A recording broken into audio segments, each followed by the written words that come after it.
Hey team, Ben from GoCloud speaking. So I'm going to run you through an XRM build for real estate management. This is something that I'm passionate about. Used to work in properties and know a few agents myself. So this is the dashboard within CRM. It's built within CRM and it's using a lot of the infrastructure underneath. So what we've got is active properties that we might be looking at. We've got 2 sold, no fresh properties, potential purchases, and our contacts effectively, and active offers or any offers that are ready to go and sell that we need to keep an eye on. And this can be customized, and we can add some charts if we like to this. So we come up to the menu and we notice that there's actually a new menu option called real estate, which I've built. And we have properties, sales, offers, conditions, chattels, and contacts. So we'll start with properties. Properties is the main area of the hub. Notice we've got 2 in there. Obviously, you've always got properties in there, and even if you sell them, you might sell them again. So 2 that are sold at the moment, recent listings, and we're going to create a new property. So if we say new property, it will load up the property screen. This is the property screen, which is also used as a listing. So what we've got is all the fields and all the areas where we want to capture information around a property. In addition to that, we've also got some options around the last ones viewed, and I'll show you what else we've got. Up the top here, there's something called the business process flow, and what this does is that effectively, it's if you're familiar with CRM, you'll know about it. If you're not, then I'll tell you what it is.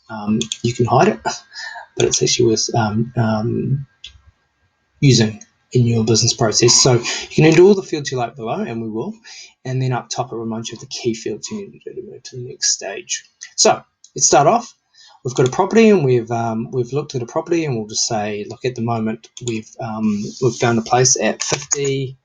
Let's make up a road name.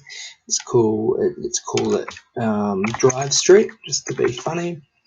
50 Drive Street, suburb. Let's say that it's in Chartwell, in the Waikato region, and it's in Hamilton, City of the Future. And which it literally is for real estate, and New Zealand there, just in case we wanted to use this overseas. And maybe that's all we know about the property at the moment. We've driven past it and we go, we can sell that property, and we save that record. And we'll notice that when we go back to our properties, we might be a fresh agent. We've got this property prospect that we're looking at here. We haven't named it yet. We don't know its baths. We don't know its bedrooms. We haven't even gone into it. So that might be how you start your day.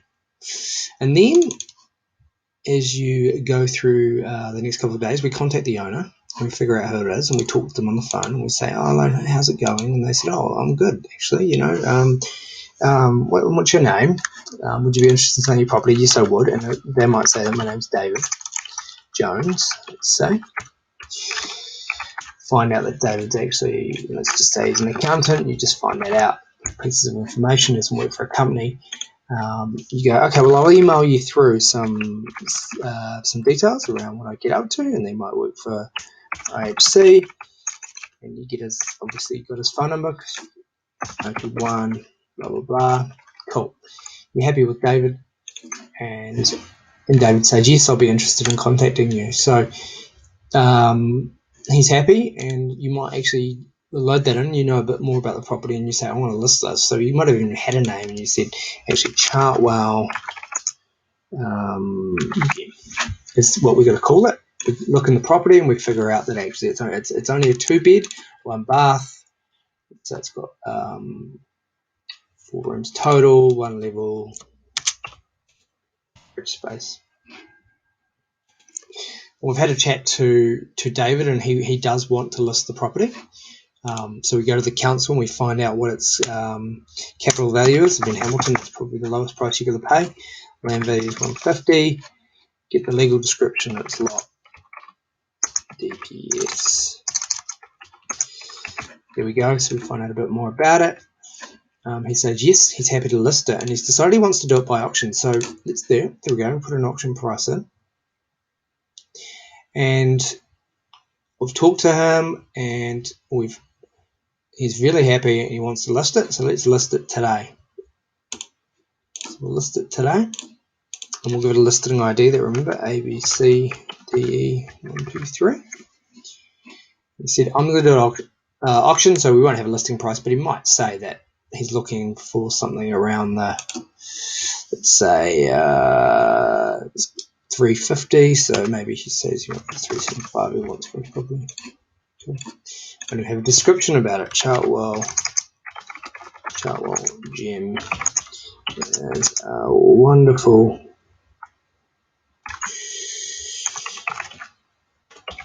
first home buying. Awesome. So we've entered all that pieces of information, and we're happy. We're ready to list it. So we're ready to put that on our website and ready to go.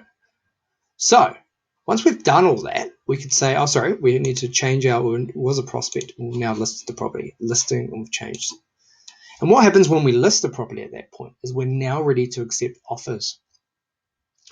So that means that we might actually have some potential purchasers, and we could do an open home there. And I've actually got a treat to show you later on about how you can manage open homes and get potential purchasers automatically into the system.